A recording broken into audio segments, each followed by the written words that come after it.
is Carol May Whittick, spiritual life coach and your host of Her Conversations, Tools for the Awakening. Her is an acronym for Higher Energetic Resonance. This is the optimal state to embody in order to attract our highest desires. What is the awakening? This is the moment in time when humanity rises up out of the darkness. Who is awakening? Each one of us present on earth today, reclaiming our sovereignty, seeking greater possibilities in our reality and looking for solutions. We know being awakened is not a lofty ideal, but a necessity. If we can transform ourselves, we can change the world. Guests on Her Conversations will speak to your spirituality, sensuality and soul. Listen to their stories and hear how they are in service to the world. Let their words and these conversations embolden and inspire you. I want to ask you if you feel there is something calling you to show up bigger in this world. There are a couple of ways that you can be supported by me. There is my online course, Your Awakened Voice, which is a transformative journey for liberating your true voice. And in that, I use a holistic approach that acknowledges the connection between your physical body, your mind, and your spirit. This empowers you to develop your voice so it resonates as a powerful instrument of transformation and you become a catalyst for healing in the world. So for you, whether you've wanted to launch a podcast, create online content and speak in public, this is for you. Or if you want to work with me on a personalized basis, there is my one-to-one program. This is for all of you conscious creators ready to embody your purpose and give that back to the world. We're at a pivotal time in human history, and if you know that there is a purpose to your life, my purpose is to help you make it happen. I invite you to follow the link in the show notes. I am here to support women who are ready to make their mark in the world. Also, if you're on your journey and still working privately on your journey, tune into Her Inspirations podcast, the sister podcast to Her Conversations. Again, the link is in the show notes for that. My guest this week is Jade D'Cruz, a metaphysical spiritual teacher and healer. She is also author of the book Divine Love, How to Develop Emotional Mastery, Guidance from the Winged Beings of Light. The book provides many tools to help people love themselves without conditions and to stand in their power and truth as sovereign souls. During our conversation, Jade talks about her background as a multi-award-winning filmmaker, the difficult history of living under a spell of black magic and the abyss of limitation, to the divine intervention that has guided her to become who she is today and the creator of her powerful technique, Jedi meditations. So as always, I begin by asking my guest, Her is an acronym for Higher Energetic Resonance. When do you feel that higher energetic resonance? Always, to be honest. I'm always in my higher energetic resonance. The work that I do keeps me very much in tune with my higher self all the time. I mean, I don't have a TV. I don't listen to the radio. I'm quite selective about what I read. So of course, there's an algorithm on the web, on YouTube and everything. But I would say that I'm always actually in my higher energetic resonance, even when I am speaking with friends and family who are perhaps not on the same vibe. Let's say on the spiritual theme or whatever you want to call it. I actually try to bring more of my truth. I communicate with others through my truth more than lowering myself beneath that resonance all the time. And before we go further in, Jade, if you can just share a little bit about you, the journey that got you to being who you are, doing the work that you're sharing in the world right now. Yeah, so I was a filmmaker, a video journalist, very successful, had won multiple awards internationally, and on one particular project where I was in the Caribbean, unfortunately, I was kind of tricked or manipulated into black magic. And just sort of to tell your listeners, it's not something random, like it wasn't put on me. I actually gave my consent unknowingly, of course, that there was some voodoo behind it. And this really changed the course of my life. What happened is I had an energetic barrier over me. So it's kind of like a glass ceiling, and you can't actually rise your vibration. And so I couldn't continue filming. I couldn't even work for about 17 years. You completely blocked in every way, really. Your vibration drops very, very, very low. And so for 17 years, I guess I went through, I'll say it's like a dark night of the soul, but really it isn't. It's much, much, much, much more than that. It's unbelievable. It's like being in a tunnel for 17 years, really. And I had to find the way out because deep down I knew this wasn't right.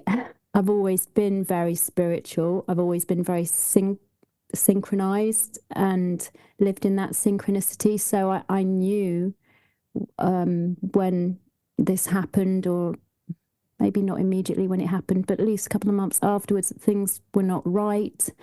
And it continued, and things never went right, and they never went right, and they never went right. And during the course of that period, I became homeless 3 times. I've been on, like government support for years and years and years because I couldn't. And I'm got a master's actually also. I couldn't get a job in Tesco's. Not that getting a job in Tesco's is bad, but what I'm saying is, I couldn't even get the most straightforward job, really. I had a divine intervention towards the end, and that put me onto a path where my timelines shifted, and I began to slowly get a bit of help.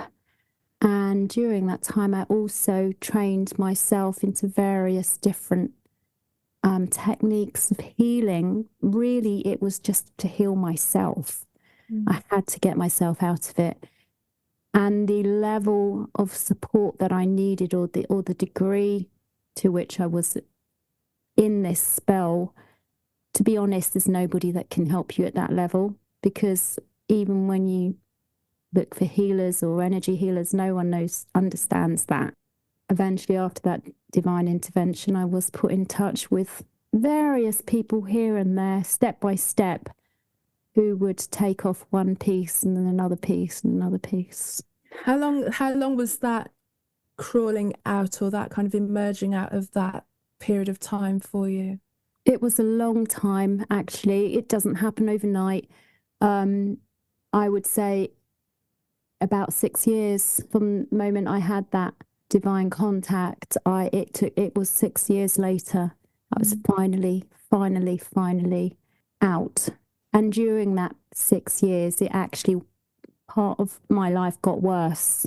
It kind of deepened, really dived down into real chaos, because I think I had to crumble completely in order to actually purge everything. And then, the rebirth could happen. The question I want to ask you is, when you were in those moments, it probably felt like a long time, a long period of being just at the lowest point, where was your mind? If your mind was there, what were you thinking? What were you feeling? What were you experiencing? How were you interpreting what it was that you were going through? Were you able to be objective about the situation, or were you still really in it? Yeah, so you're totally in it when you're in a spell. You have no idea that you're in the spell. All you know is that this is life and this is how it is. But because I'd known life before it, I knew it wasn't right. Because my life before it was, I was really in a good place. I didn't come in with childhood trauma or things or anything like that. I came to the age of about 27 as a very successful adult. So I knew that when I was in it, something's drastically wrong, but you can't figure it out.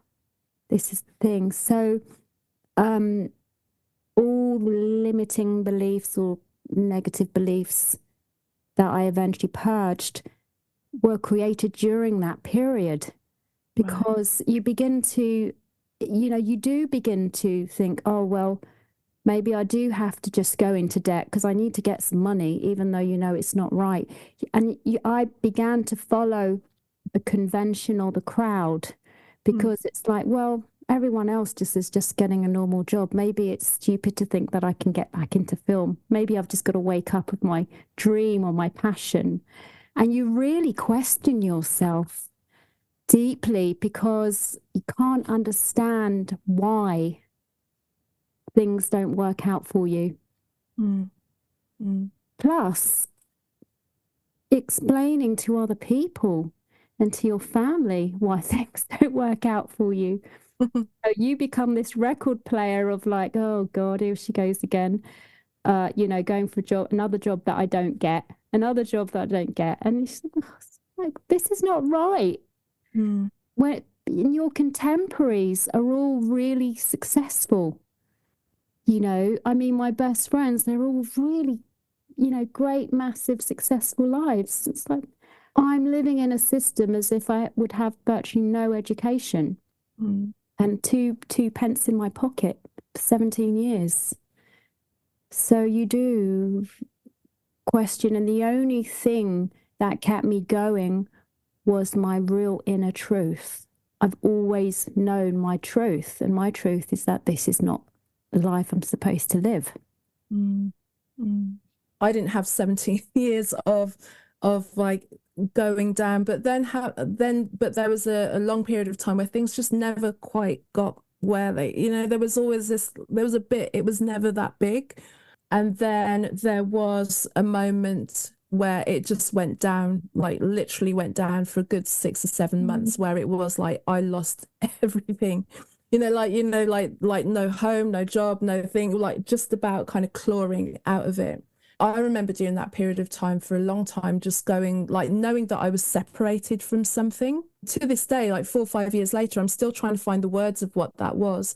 And I think I've come close, and certain things have kind of given me an awareness of what that was or why that had to happen. But it was a real separation of going into a space where, I don't know, I felt like I was here, and then there was this real disconnect. Yeah. And like I just had to function.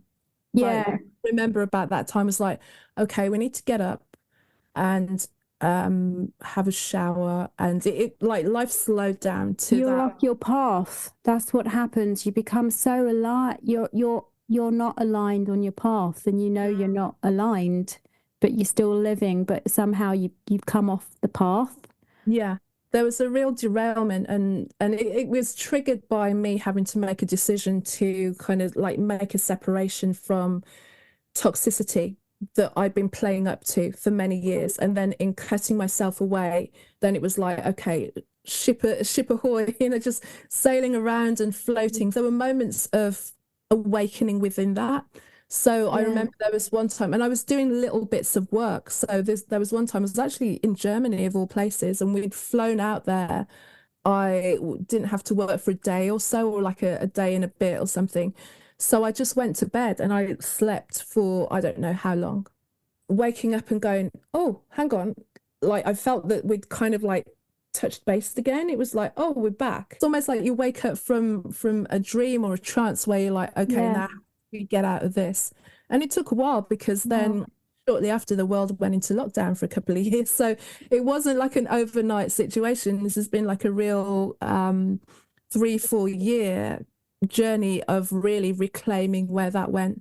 And also something that really started to make a shift for me was when I decided I was going to surrender to it. Because for a long period of time, I'm like, I just can't believe that there was that kind of stuff going on. And then it was like, one day I will be able to tell this story. Now I'm going to collect anecdotes, because even when you're in the midst of the worst times of your life, there are always humorous tales to be told. There are always things that you can go like, it's not so funny now. In fact, it's just not funny now. But in like 2, 20, 30 years, when I tell this, it will be a great story to tell that will embellish this period of time. Yeah. And so I'm saying all of that to say, when you were going through those moments, are there times that you can look back on and see that actually, you know, there was maybe a humor, or maybe there was a lesson or something, or all the things that you learned then during those period of time that then make you a better healer. Because I think the people who are the most effective teachers, leaders, healers are the ones who've been through the journey themselves, as opposed to just kind of collecting the points and the validation without the experience. You know, you have to walk the path, right? You can't teach what you haven't been through. And it's not that you have to have been through every situation that people have been through, but you have to have gone through that degree of trauma, I think. And I'm able to, I mean, I really help people who have been stuck for years, really heavy stuff, because I understand it. When you're stuck for 17 years, it's massive. So yeah, I mean, it made me strong. I'll tell you that.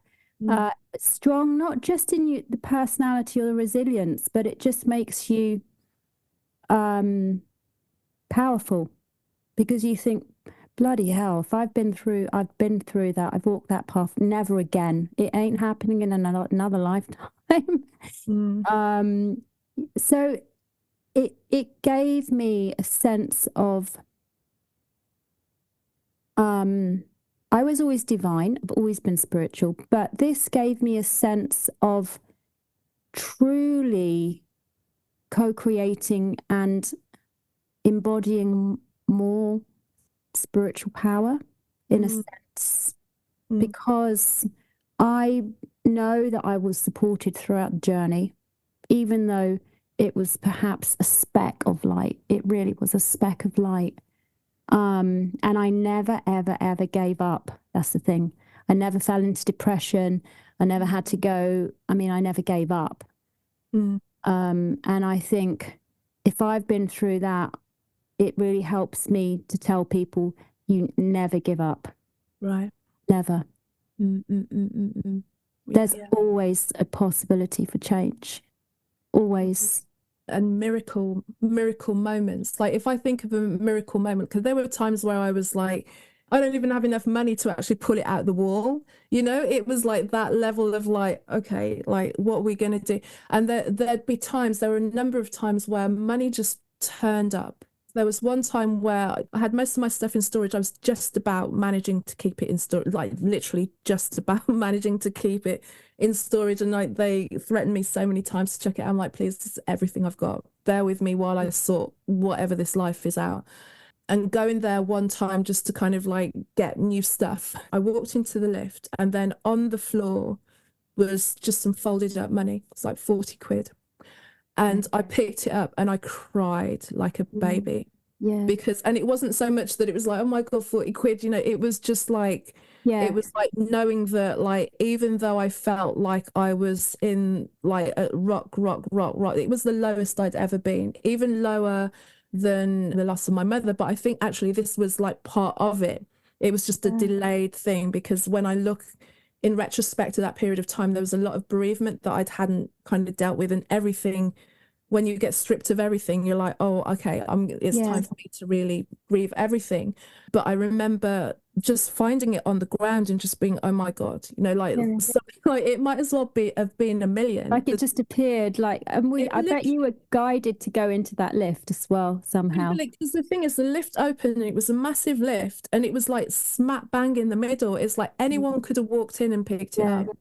And another time as well, it was winter and it was really windy, and it was kind of like by Angel Way. And it was really, I just remember it being like one of those horrible, windy, wet, dark evenings where you're just like, so you're like, could the weather be more horrible than it is now? And everything was like swirling, and people are trying to walk around each other, and I'm walking down the road.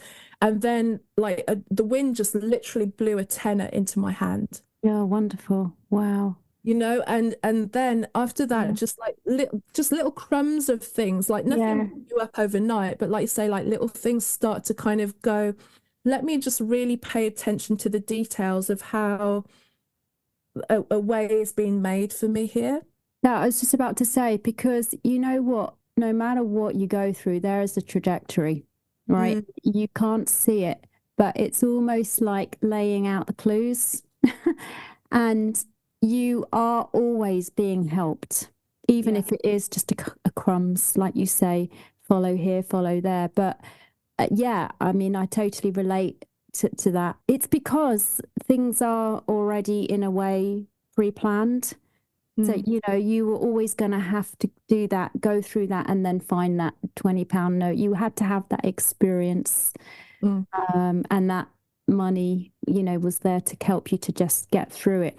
There wasn't going to mm, be another way. And mm, I think that's when you have the divine guidance around you, the angels coming, and ensure that no matter how difficult your path is, you're actually being taken care of, even yeah. though you don't feel it all Yeah. the time or know it. There's never been a point where I've not believed or even lost my Yeah, belief, even when it was just like, yeah, is this, like I never kind of turned my back on everything, but it was just like that, those moments just made it even more magical. It's like I feel for people who don't believe that there is more to this world, because I'm seeing yes. it depths of like Oh the my God, yeah, where I'm being given like just like just yeah, a tenner or like 20 quid from nowhere, from out of the blue, yeah, literally out of the blue, just swirling and dropping in front of me. yeah. And those things were like, I don't know how long it's going to take me to start moving to a place more, but this is showing me at the depths of my own despair that Yeah. something is there and I can never not trust it. I'd never not trusted my intuition. I'd Mm, always channeled songs and music. So I knew there was more. I knew there mm, was another realm that I was communicating with and working with. So, but it just kind of like laid it down like double thick, going like, yeah. this is where we're going from. So it was knowing that now, as I move through whatever is going to be moved through, Mm, to trust everything that I feel even more. That whole period of time was just before then we went into lockdown and the COVID game, so yeah, that then when all of that happened and I was being told something else is happening, not what you're seeing. I yeah. know, because what I'm being told and the source that is being given, the source that's given me this information is the same source that dropped £20 in front of me when I had minus. I didn't doubt it then, and I'm not doubting it now.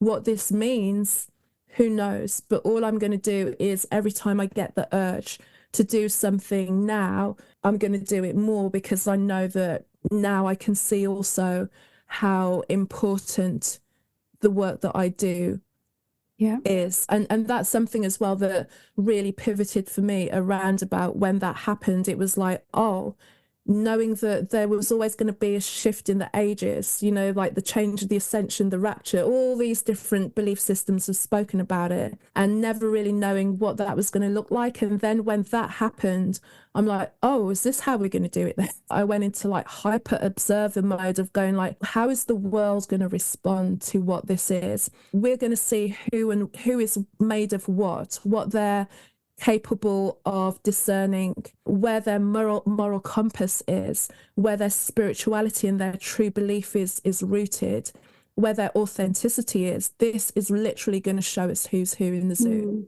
And mm, it did. mm. But You you know. know, no, I totally agree with you. And also the thing is that in a way, it shows how, you know, those who didn't understand what was going on, or, you know, totally think you're talking nuts when you talk about all this other side of, you know, your truth and everything.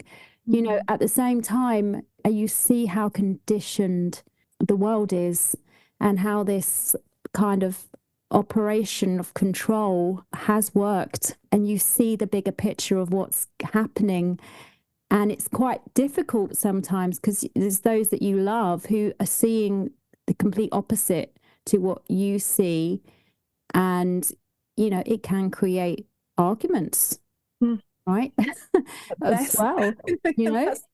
And you just have to be like, you think, wow, I mean, that, this is a thing to argue. I mean, this is the world, this is the planet we're talking about. It's a big thing. You can't just push it under the carpet. At the same time, you realize in yourself how, I don't want to use the word evolved, but you realize how aware your consciousness is, in comparison to many people who are just not there.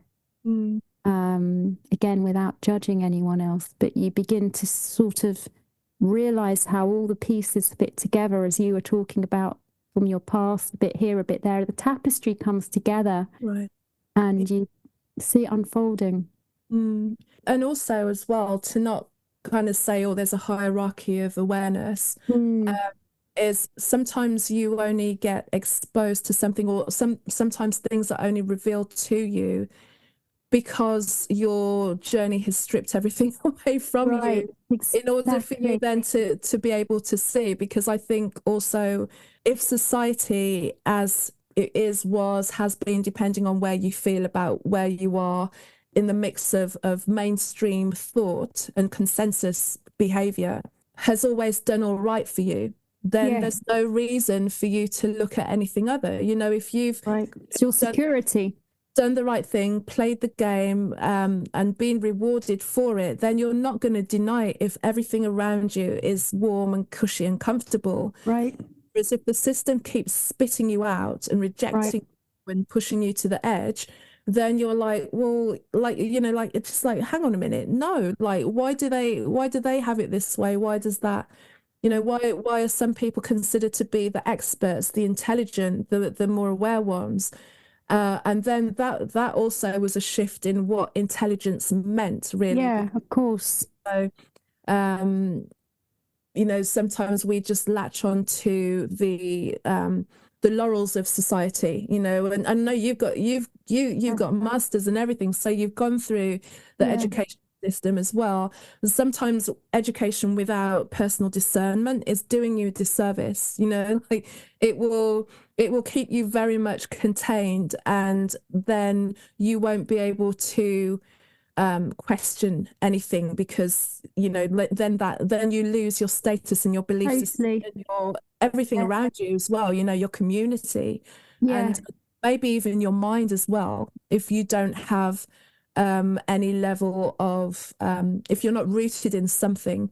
Because I think as well, the reason why many people will disregard any alternative idea of what society is, even if you show them the evidence, is because the admission of that will completely melt down their entire paradigm. And I don't think everyone is aware of that, because to lose everything that you believed in, they're like whipping the carpet from underneath somebody's feet all at once, and they're like, well, who am I, and who's right and who's wrong, and who should I believe, and who? It's not everyone has the capacity for that, and that isn't it isn't encouraged either to build that. Oh no, of course not. We're not encouraged to think for ourselves anyway. We're just encouraged to keep our mouths shut and watch crap on TV. But yeah, no, totally. I mean, the thing is that if this is your world, it's your security, right? But when you've had everything taken away from you and you've been broken down, you fast tracked in a sense. What I mean is, the security, the external world, materialism is never going to bring you security, really. At a certain point, it will break down. It does in all facets of life at some point, whether it's financial, emotional, work, career, relationships, something does. But when you don't have anything, but you still have your truth, that's your security. You see? And so I think sounds like you've gone straight there. I went straight there. So it's like, you can tell me anything about this world, I don't believe it. I won't believe anymore. I've experienced and seen, witnessed too many things which I can question. And I'm at the stage where I can talk about it, and I don't care what people think. Because this is my story, this is my life story, and it's true for me. And I think that's the prison, and that's the prison that keeps people mentally enslaved, is the fact that they don't have any they don't have any awareness of who they are as an individual. Like they haven't pulled away from whatever aspect of culture makes them real to themselves, makes them a valued human being to themselves. Yeah. So therefore, if you continually it brings us back to wherever we've evolved to. And like, for instance, with just recent times, it just got to name calling, to call, like, well, if you don't do what we say, then this is what you are. You're this. Right. And if you haven't got a core strength within you, go, well, okay, call me that. Like, it doesn't matter what you call me, but the truth is the truth. Yeah. And if you haven't got that core stability within yourself, then a bit of name calling you'll drop everything that you say that you stand for. And that's why it was so easy to manipulate the masses, really, by going, if you don't believe this, then you're one of them. And this is what we think of one of them. And this is how we're going to treat them, and really put people in the other box. And unless you were able to do the work and the healing and find that core with yourself and find your own connection with your own intuition and your higher self, and not worry about whether your mates believed what you believed or not, even if they all believe the same thing, because ultimately there'll come a point where, like, then you get to a point where you still don't agree with everything, even if you're on this side or that side of the idea of what's true and what's the narrative and what's a lie and all of that. Yeah. It all comes down to that central core belief system of sovereignty, and once you've got that, then nothing can take. People can call you all the names under the sun, but then also realize, okay, you're saying that because you think by calling me that you're going to push me off the side. It's not going to happen, like, kind of thing. And I think that's why it's so easy to manipulate millions, billions of people, is because that the majority of people are reliant on being seen in a favorable light by other people, and you can manipulate them because they need everyone to like them and agree with them. And if they go against the grain, most people don't have the strength to be the odd one out. Yeah, exactly. Yeah, well, the control system is designed to make you weak. You're constantly striving to better yourself. You never reach a point of, there's always an authority above you. You're striving towards something, but there's the authority above you, or there's fear above you, and you're never really getting to that point if you keep looking out, striving. Instead, it's all about just waking up to who you are.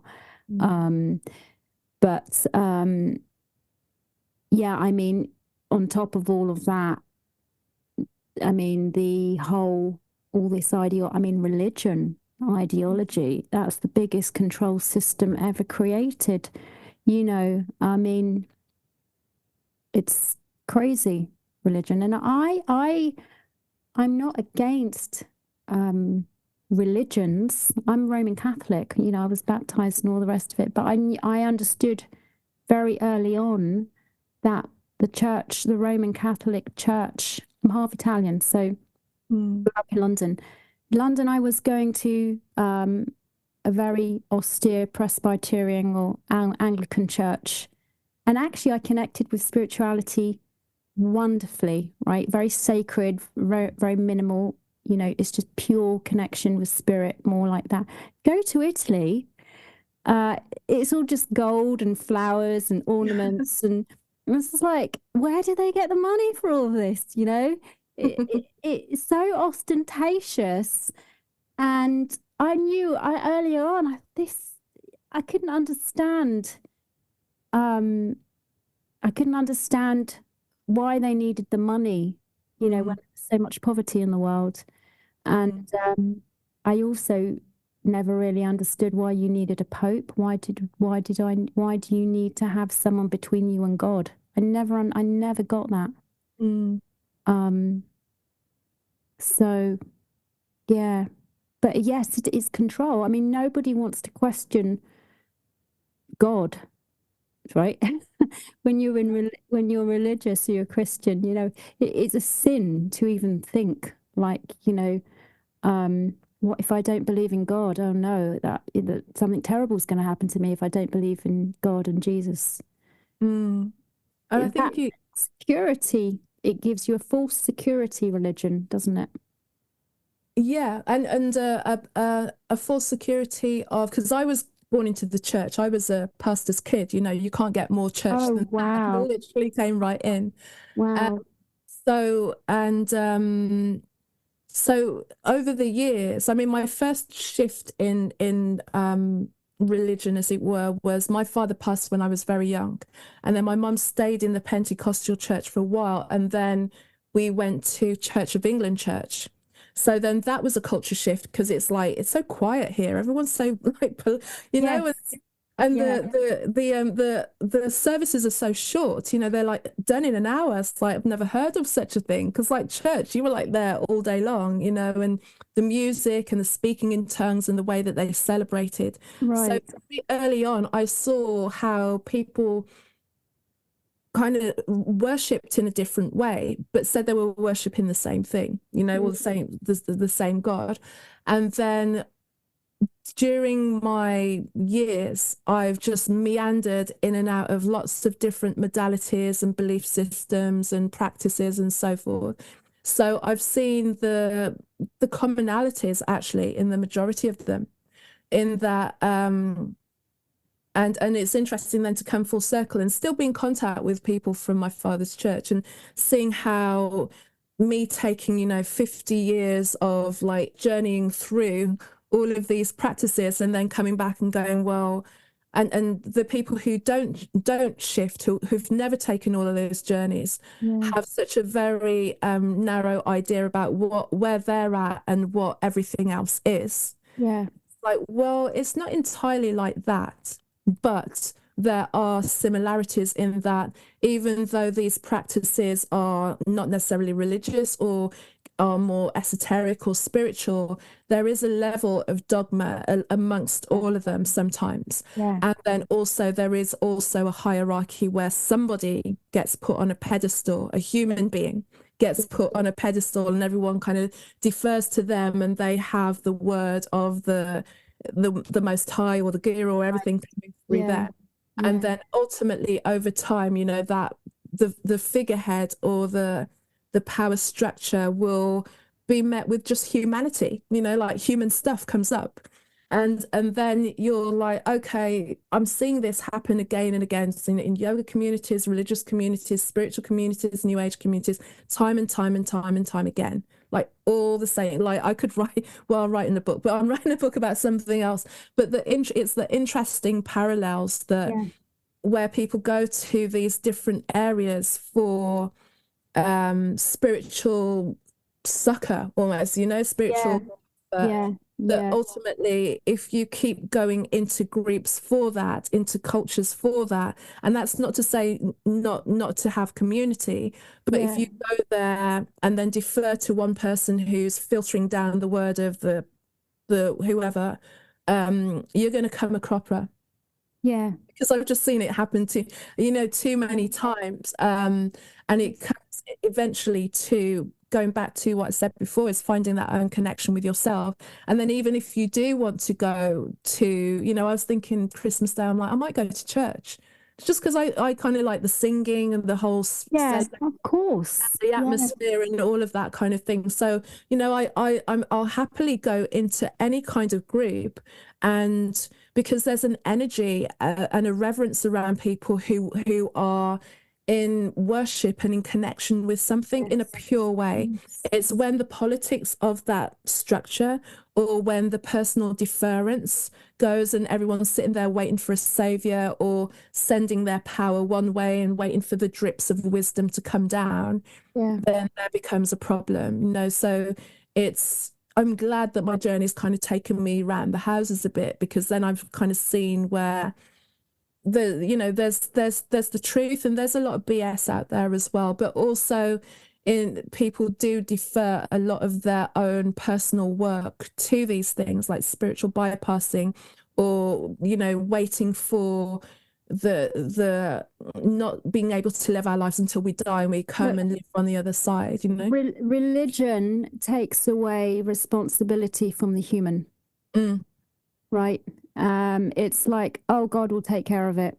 Or, you know, it's in God's hands. This is a result of God or whatever. No, you have to learn to own your shit. To use that word, but it's true. This is how you get empowered. Of course, there is a source. There's an energy. Of course, there is. I mean, we are all part of source, but that's the thing. We are part of it, and we have to integrate with it and own it. And it's so much of religion is taking away human responsibility and human authority, and it then means that human responsibility is delegated to a higher power. Sometimes it's government, sometimes it's education or whatever, or religion to sort things out, because as a human it's not your area. And that's not true, because once we're there, once that happens, we're completely deprived of sovereignty and power to think and act on our own behalf and take responsibility for ourselves. Definitely. And but then taking responsibility for oneself, then most people don't want to do that, you know. So it's easier to kind of shake the fist at the whoever and call them all the names, and it's like, okay, but you know, how are we helping ourselves or anyone by saying it's their fault, or it's this president or that government or this turn of events that is taking it all out of our hands? Because for as long as we continue to do that, then I don't see how things can go for us as a mass. Like, if you want to kind of continue down that road, I'm not playing that game anymore. And especially now, I think more as we're deferring our autonomy now also to technology, you know. So now it's not even just to like governments, it's going to be more so to technology and algorithms, you know. With like, we should be overly concerned, or at least be aware of what the ramifications of that could be if we just are not paying attention and are not Yeah, I mean, this is worrying. I do find AI totally worrying, because I mean, you don't even realize, sometimes it's so sophisticated, the technology, that you don't realize you're talking to something that's not got a real human consciousness, a human brain. And I said this before, and now it's transpiring. But, you know, many years ago, I was very worried about when I understood that the military are now probably, you know, being controlled and managed by AI. And you're just hearing now the news in Gaza, where it's all AI drones. And look at the amount of civilians that are losing their lives, being killed. And this is all because an AI detects this and detects that. It just boom, pulls the trigger and it goes. And they even have this kind of software, you know, which is this human recognition that comes up on your phone, and it's just like, right, okay, that's a target. I mean, it's like playing video games, and this is the real world, and this is how far we are moving and how quickly. And we really need to stand up and realize what's happening, because this is it's so true. It's like what they've programmed in us for the last 20 years, all these simulations, video stuff, war in games, video games. It's playing out with real people now, this kind of technology. I'm of the belief that, you know, whatever we are in contact with on a societal level, technology-wise, that we're years behind or iterations behind of what is possible and what can be done. So that anything that we think, you know, we hear about, oh, it can do this and can do that, sounds like science fiction to us. But, you know, look at where we are. Voice recognition, like you say, facial recognition is an actual truth. And to be honest, I don't even know if it's I don't think it's facial. I don't think it's like at surface level. I think it's deeper Yeah, than personally, because I know like I've changed phones, and prior to that it was set up on my other phone. It's like, but sometimes I could look at my phone, I had my glasses on. Sometimes I didn't. Sometimes it was good light, sometimes it was bad light. So what are you looking at? It's not the outline of my face. It's not the external. It's something else. And to think that AI isn't sentient, I'm yeah, like, at what point does it become sentient? I think that the sentience has happened already, but I don't understand the machinations of creating AI. But then these things have been around. You know, the internet was it existed before when they were just using it for science and military, you know, so they've been running yeah, the internet for about 40 or 50 years before we got it and it yeah, became commercialized. So then now to say that, oh, it's just been a year of chat GPT, like 1 year, it yeah, kind of feeds itself and becomes then the version that we have yeah, is the one that then continues to learn from itself all the time. It sounds farcical, it sounds out there, but it's happening around us, it's being created around us. So it's even more important now more than ever to be in contact with spirit so that you can't get pulled into something and go there blindly because it looks like a great idea. It's like maintaining that contact with spirit so that if you want to align with technology, then you align with technology as opposed to become a yeah, victim of technology, as so yeah. many are victim to other things at the moment.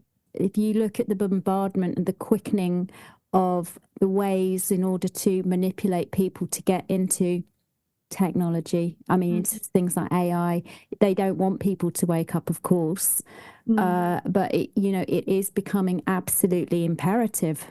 I mean, it's imperative today to be discerning because you are in a mass controlled, manipulated simulation. We are. I mean, I can't even go on Netflix. I can't watch a film without seeing all this bloody propaganda and again conditioning, you know, whether it's violence, dystopia, or whatever it is, Mm, it's like I'm being programmed and there's always a level of fear.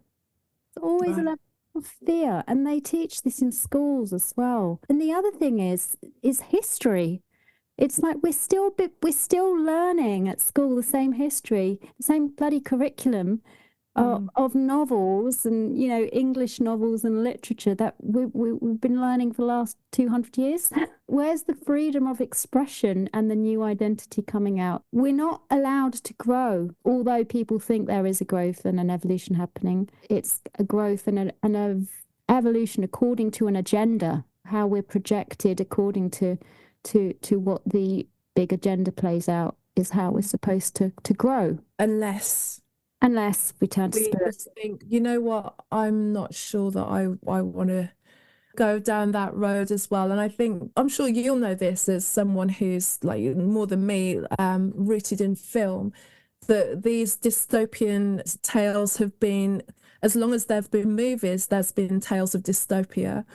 You know, and some of them, you watch them and like I think one of the recent, well, it was like 2 or 3 years ago that I'd watched Solient Green, if ever, if you've ever seen that one.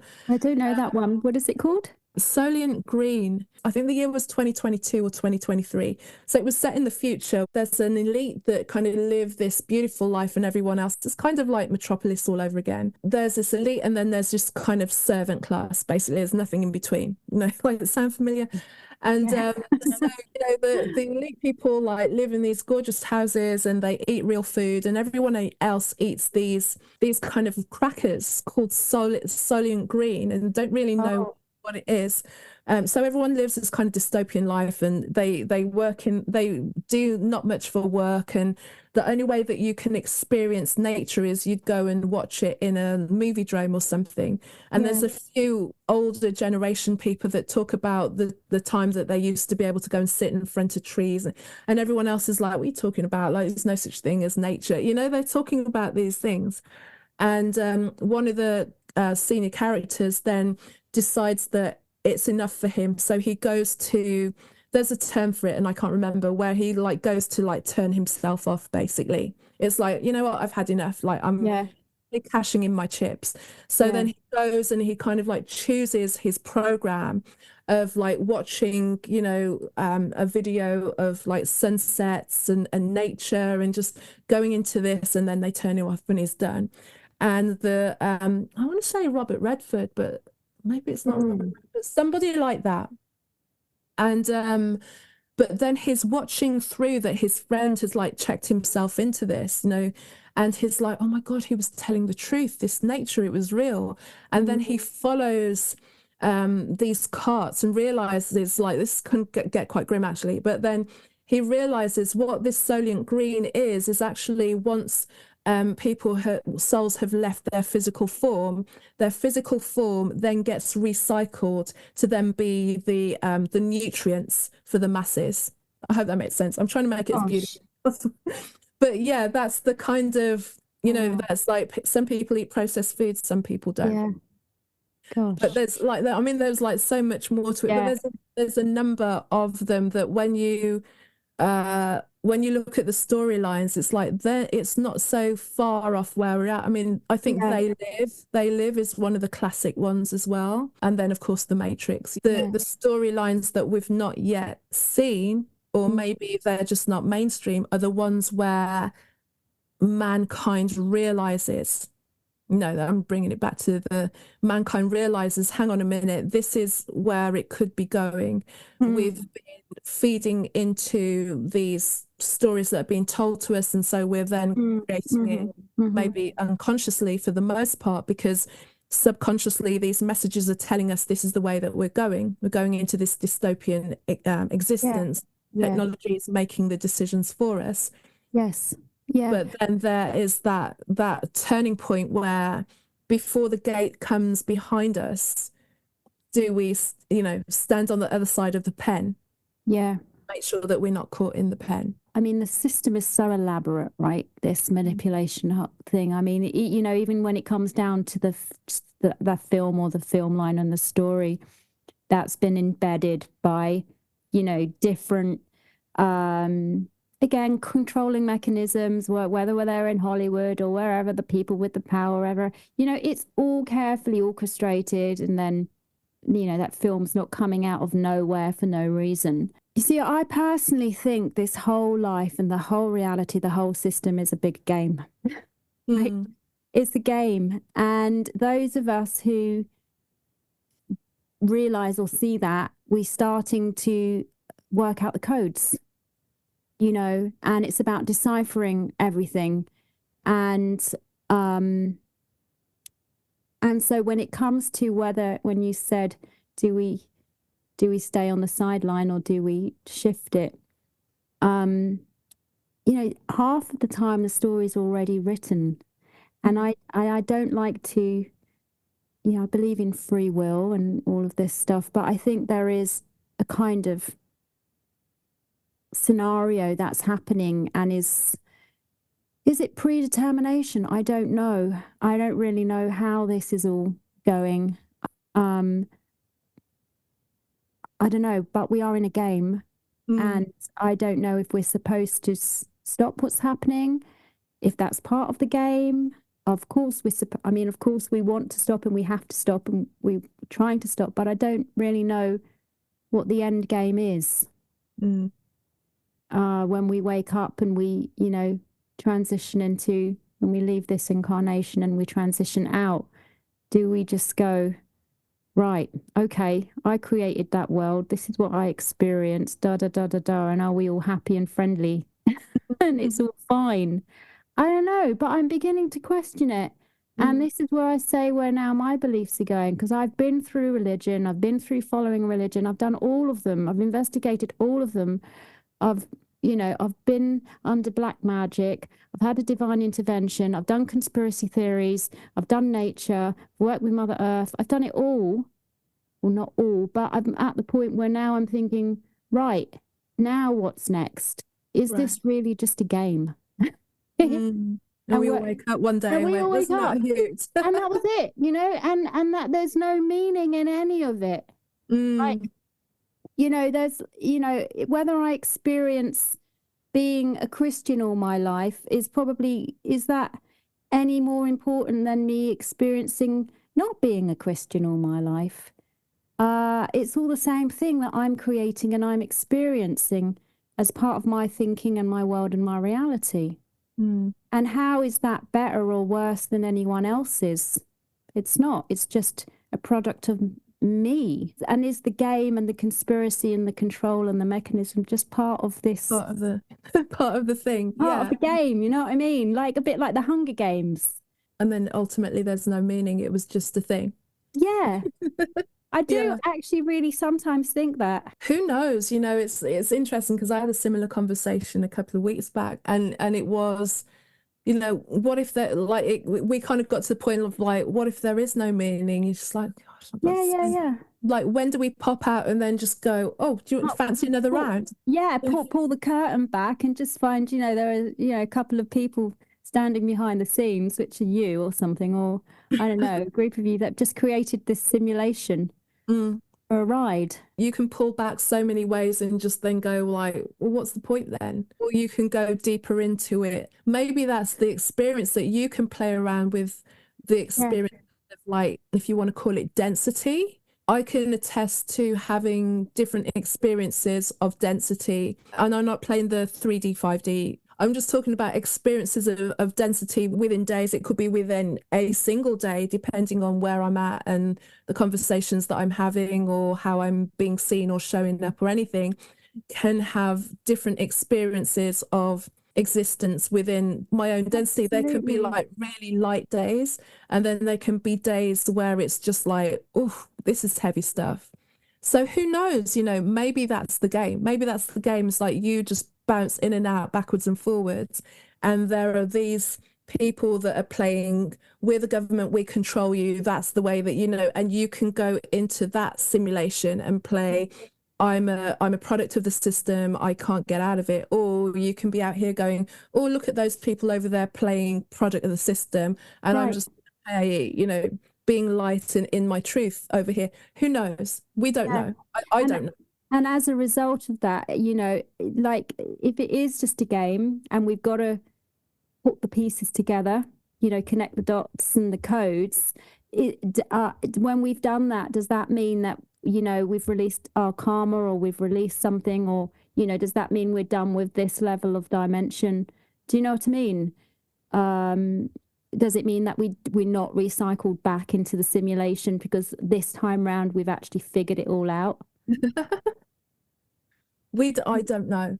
I think the only thing that makes sense for me, and I don't even know how that plays into that, is just to create what kind of gets fed to me and have fun with that. And that's what makes sense for my life at the moment. That's what brings me joy even in the difficulty of it all. Like, gosh, it's taken a bit long, longer than I'd like to.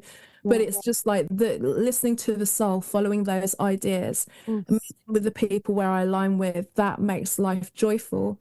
And then not worrying so much about the experience that other people are choosing. And that's hard really sometimes, because especially when you see them going through spiritual, emotional, physical pain as a result of their choices, that you have to kind of be a bystander and allow them to experience that.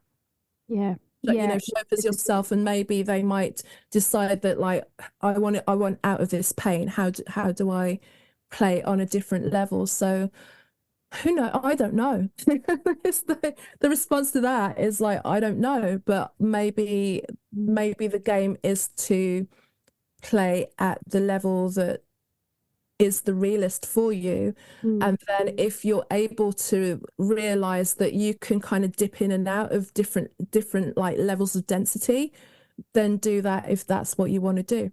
Yeah. And also perhaps it really is about when we've been through experiences like you challenging times, maybe it really is about knowing your truth and then being in your truth while playing the game. So you're not being pulled somewhere else, or you can happily enjoy something and still be in that truth. Like you said about going to church on Christmas Day, going there knowing that you're in your Carol's truth, you're here enjoying it, but also knowing that your truth is your truth, because that's a hard thing to do. Ultimately that can take lifetimes to get that balance. As you're doing that, you are becoming the guide or the helper or the teacher or the supporter for others to work and navigate that for themselves. Who knows? Who knows? Who knows? What an amazing conversation. Yes. Tell everyone where they can connect with you and also the work that you do as well. Just give a little outline of that so that anyone can reach out to you.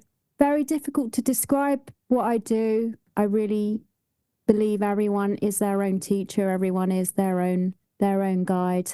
Maybe I'm a bit of a lighthouse where people come to me because they need some support or help to work out problems or challenges. So I do a lot of energy work. I help people get to their truth, empower people to stand in their sovereign soul, in their divinity, and to find that strength on the inside. And ultimately, which we didn't touch on in the conversation, but I think that the biggest piece of this game is just to have love and an open heart, and to share and be more compassionate in the world, to start changing the dynamic or changing the game. So I advocate a lot of love, self-love, and service to others and support. So where can we find you? londonthetahealer.co.uk. I'm less and less on Instagram because I find it full of egoic spiritual people. Send me an email if you resonate and connect. Perfect. Thank you. Thank you. Thank you, Carol. Thank you so much for having me. Thank you, Jade, for sharing with me, and thank you for listening. You can find out more about me on my website, carolmaywhittick.com, carolmaywhittick.com. Also on Facebook and LinkedIn under Carol May Whittick, and on Instagram, Kazmic, Cazmick. Until the next episode, enjoy your week. Take care.